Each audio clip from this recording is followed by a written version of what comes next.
ሰላም የዩቲዩብ ተከታታዮቼ፣ ዛሬም እንደተለመደ እናንተን የህልም ፍቺ ይዤላችሁ ቀርቤያለሁ። ከህልሞቹ ጋር መቅደላይ ነኝ። እንድትከታተሉ እንጋብዛችኋለሁ። ህልሞቻችሁ እንዲፈታ የምትፈልጉትን ኮሜንት ሴክሽን ስር ማስቀመጥ ትችላላችሁ። ለዚህ ቤት አዲስ የሆናችሁ ሰብስክራይብ በማድረግ ቤተሰብ ሆኖ ላይክ፣ ሼር ማድረግ እንዳረሱ፣ የደወል ምልክቷን መጫን እንዳረሱ፣ አዳዲስ ሲወጣ እንዲደርሳችሁ ማለት ነው። ወደ እናንተ ህልም ፍቺ ወስዳችኋለሁኝ። ሁለተኛ ቻናሌን ያው ኮሚኒቲ ላይ ማግኘት ትችላላችሁ። ሰብስክራይብ አድርጉ። ያው ይሄኛው ሲያሻግር በዛኛው ስለሆነ መፈቀዳችሁ ማለት ነው። ኮሚኒቲ ላይ ሼር አድርጌዋለሁ። እሱ ጋር በመግባት ማግኘት ትችላላችሁ። ያው ፍቺዎችን ብቻ ስላሉ ቼክ አድርጉት። አሁን ወደ እናንተ ህልም ፍቺ ወስዳችኋለሁ። አንዷለም ባለቤቴ እርቃንህን አየሁ አለችኝ በህልሟ። ይህን ህልም ፍቺልኝ። እርቃን መሆን አንደኛ ጸጋ መገፈፍን ነው የሚያመላክተው። ትንሽ ጥሩ አይደለም። ህመምንም ስለሆነ የሚያመላክተው ያው መጸለይ ነው የሚያስፈልገው። ክፉንንም ደጉንም ብሎ ጸሎት ማድረግ። ባንቻ አየሁ ባንቻ አምላክ ሰላም መቅዴ ሰላም። የተጣላኋት ጓደኛዬ ቀሚስ ለብሳ በጊዛ ከቤት በር ቆማ ከቤት ግቢ አልኳት። ምንድን ነው? አንደኛ ልብስ ጸጋ ነው፣ ቆንጆ ነው።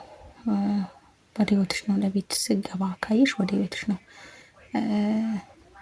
ያው በግ ደግሞ አንደኛ ክርስቶስን ያመላክታል፣ ሁለተኛ ደግሞ የትልቅ ሰዎችን ትኩረት መሳብን ያመላክታል። ቆንጆ ነው።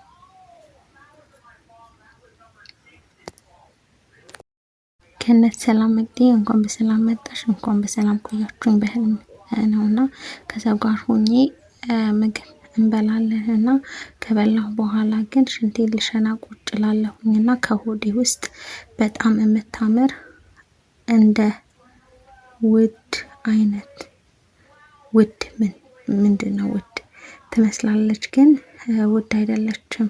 በጣም ታምራለች እና ከሆዴ ውስጥ ትወጣለች እና ሆዷም ሁለት አላት በሆዷም ሁለት አላት እና ምንድን ነው ወዲ? እሺ ውድ ምንድን ነው አልገባኝም። እዚህ ጋር ግን ሽንት መሽናት አንደኛ ገቢ መስፋፋትን ያመላክታል፣ ሁለተኛ ከበሽታ መገላገልን ያመላክታል። ባዕድ ነገር ከሆነ ከወዲህ ሲወጣየሽ ከበሽታ መገላገል ነው። በጣም ቆንጆ ነው። ሌላው ደግሞ ያው የገቢ መስፋፋትን ነው የሚያመላክተው። ቆንጆ ነው። ምግብ በረከት ነው። ግን ውድ ምን እንደሆነ አላወቅኩም። ወይ ኮሜንት ሴክሽን ስራ አስቀምጭልኝና ሰው መልስልሻለሁ። ውድ አልገባኝም። ውድ ሽመልስ ዛሬ ያየሁት ጓደኛዬ ልጅ አዝላ ሌላ ልጅ በእጇ ይዛ እኔ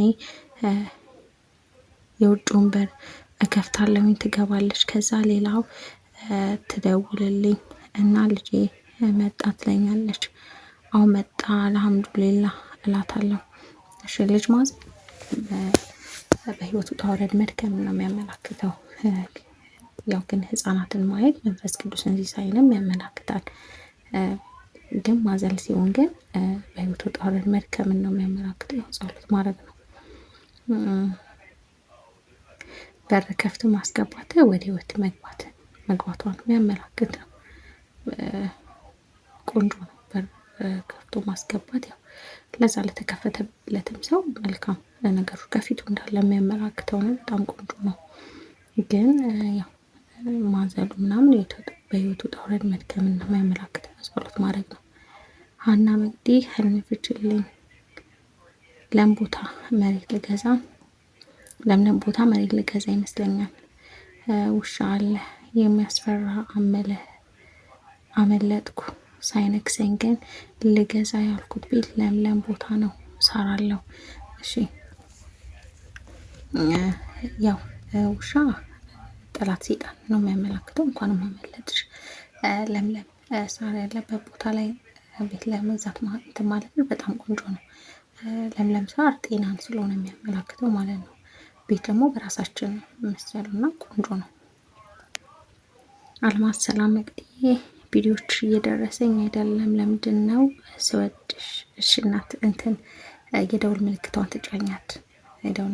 ተጫኛት እና ደግሞ ሌላኛው ቻናል ላይ አለ ኮሚኒቲ ላይ ያው በዛ ነበረ ሰሞኑን በዛ ነበረ የምለቀው። አሁን ግን ይሄኛውን ስላስተካከሉ ያው በዚህ ግን ሰብስክራይብ ያላደረጋችሁ ያኛውንም ሰብስክራይብ አድርጎ ኮሚኒቲ ላይ ሼር አድርጌዋለሁኝ። እና የደውል ምልክቷን ደግሞ ምርጫ እንዳረሱ። እንደዛ አድርጉ ይደርሳችኋል። ዜዶ ሰላም ሺ ብዛ መቅዴ አሜን። ለሁላችን ህልሜ ስለፈታሽልኝ አመሰግናለሁ። እሺ እናት ከፍቅረኛ ጋር ወደ ቤተሰቦቹ ቤት እየገባን ትንሽ የውሻ ቡችላ ከለሯ ዳለቻና የጮኸች ወደ እኔ ትመጣለች። ፍቅረኛዬ በልምጭ ይከለክልልኛል። በጣም ትጮህብኛለች። ግቢያችን በጣም ሰፊ ነው። ስንሄድ ቤቱ አይደርስም። በእውነቱ ግቢ ጠባብ ነው። ቤተሰቦች ሳያዩ ቶሎ እንግባ። ገና ሳይጋቡ ለምን መጡ ይሉናል እለዋለሁ። እሱ ለምን አመጣ ይሉኛል ብሎ ፈርቷል እና ቤት ሳንደርስ ነቃው። ምንድነው መፍትሄ ብትልኝ? እሺ አንደኛ ውሻ ምናምን ሲጮህብሽ ጥሩ አይደለም። ውሻ ጠላትን ነው፣ ሰይጣንን ነው የሚያመላክተው። ጸሎት አድርጊ። ግን ያው አልነካሽም፣ ስለዚህ ጥሩ ነው። ያው ከጎንሽ ያለው ሰው ደግሞ ላንቺ ጠባቂ ከለላ የሚሆንሽ ሰው እንደሆነ ጥሩ ላንቺ የሚያስብ ሰው እንደሆነ የሚያመላክትሽ ነው። ያው ቤቱ ካልደረስንም ነው ያልሽው። ያው ቤት ያው በራሳችን እንትን የሚለው እና የሆነ ካሰባችሁበት እንድትደርሱ የሆነ ጥንካሬ ጽናት ምናምን እንደሚያስፈልግ የሚያመላክትሽ ነው። ያው ጸሎት አድርጊ። ሳህለት ሰላም እህት ጤና ይስጥልኝ፣ ጸጋሽ ይብዛ። ውሃ መታጠብ ሙሉ አካል ምንድን ነው? መታጠብ ገላ መታጠብ ፈጣሪ በደልን ይቅር እንዳለ የሚያመላክት ስለሆነ በጣም ቆንጆ ነው። ፍቅር ሰላም መቅደዬ ብዙ አዲስ ቢላ ይዤ የታሸገውን እየላጥኩኝ ለሰው የሚሰጥ ይመስለኛል። ያው ቢላ ትንሽ ጥሩ አይደለም። ጸሎት አድርጊ። ቤቲ ሰላም መቅደዬ በእውነተኛው ሰፈር ያለችው ቤተክርስቲያን ጸልዬ የሆነ ጉዳይ በጥሩ ተጀምሮ ነበረ። ከዛ ተበላሸብኝ። ውስጤ ተከፍቶ ነበረ እና በህልሜ እህቴ ወደዛች ተራራ ላይ ያለች ቤተክርስቲያን ይዛኝ እየሄደች ነበረ። ልክ ቤተክርስቲያኑ ሳያት ወደ ኋላ ተመልሼ በጠባብ መንገድ በግድ አለፍኩ። ምንድን ነው ፍችልኝ? እሺ ተራራማ አናት ላይ ያለች ቤተክርስቲያን ያው ቤተክርስቲያን ያውቅሻታል፣ ብትሄጂ መልካም ነው። ታቦቱ ጠርቶሻል። አንድ እሱ ነው። ሁለተኛ ደግሞ ተራራውን ወጥሽ ካለ ከጨረሽ የመጡትን ፈተናዎች ሁሉ እንደምታልፊያቸው የሚያመላክትሽ ነው። በጣም ቆንጆ ነው። በጠባብ መንገድ መሄድ በፈጣሪ መንገድን ነው። ስለዚህ በጣም ቆንጆ ነው ማለፍሽ። በዛ መንገድ ማለፍሽ ነገሮቹን ሁሉ በፈጣሪ እገዛ እንደምታልፊ የሚያመላክትሽ ነው። በእምነትሽ ጽናት እንደምታልፊ የሚያመላክትሽ ነው። በጣም ቆንጆ ነው። ያንን የሚያመላክትሽ እንደተመቻችሁ ተስፋ አደርጋለሁ። በሌላ ፍቺ እስከምንገናኝ መልካም ጊዜ። ሁለተኛ ቻናሌን ሰብስክራይብ ያላደረጋችሁ ሰብስክራይብ አድርጉ። ላይክ ማድረጋችሁን እንዳረሱ። የደወል ምልክቷን ተጫኗት፣ አዳዲስ ሲወጣ እንዲደርሳችሁ። መልካም ጊዜ